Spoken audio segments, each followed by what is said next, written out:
Four-legged mother. The true story of Myrtle Corbin. The body was strange, the heart was more than ordinary. Every part of the human body is a miracle of nature.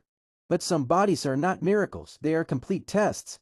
In 1868, in a small town in America, a girl opened her eyes, with whose body nature had given 4 legs, and to complete wonders the doctor was surprised and the world was stunned, because this girl was not only 4-legged, but also had 2 reproductive systems.